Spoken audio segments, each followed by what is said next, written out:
கர்த்தருடைய பரிசுத்த நாமத்துக்கு ஸ்தோத்திரம். இன்றைய மெய்வார்த்தை. இந்த மெய்வார்த்தை மூலமா உங்களை காண்பதில் மிகவும் மகிழ்ச்சி அடைகிறேன். இன்றைய மெய்வார்த்தை லூக்கா 1:37. தேவனாலே கூடாத காரியம் ஒன்றுமில்லை. தேவனாலே கூடாத காரியம் ஒன்றுமே இல்லை. மனுஷனால தான் கூடாது. நம்மளால சில காரியங்கள் தான் செய்ய முடியும், சில காரியங்களை செய்ய முடியாது. ஆனால் கர்த்தருக்கு பார்த்தீங்கன்னா அவரால் செய்ய முடியாத காரியம் நிச்சயமாக ஒன்றுமே இல்லை.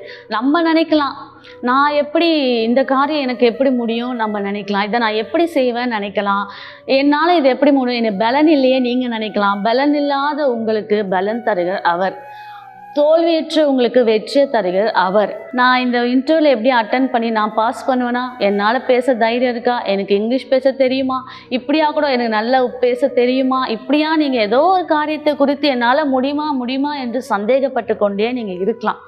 ஆனால் கர்த்தருக்கு எல்லாமே முடியும். கர்த்தரால் கூடாத காரியம் ஒன்றுமே இல்லை. எவ்வளோ பெரிய காரியங்களாக இருந்தாலும் சரி, ஆனால் கர்த்தர் உங்கள் கூட இருந்தானா அவர் உங்கள் காரியங்கள் எல்லாமே அவர் வாய்க்க செய்வார். அவளால் கூடாத காரியம் ஒன்றுமே இல்லை.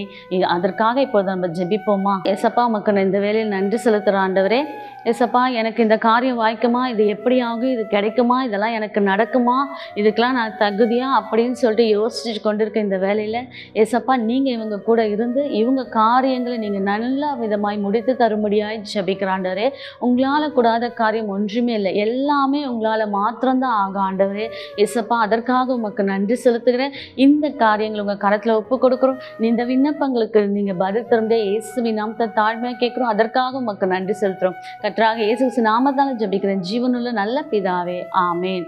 நீங்கள் இதை குறித்து கலங்காதிருங்கள், பயப்படாதிருங்கள். இயேசு உங்களை நேசிக்கிறார். கர்த்தருடைய பரிசுத்த நாமத்துக்கு ஸ்தோத்திரம். ஆமேன்.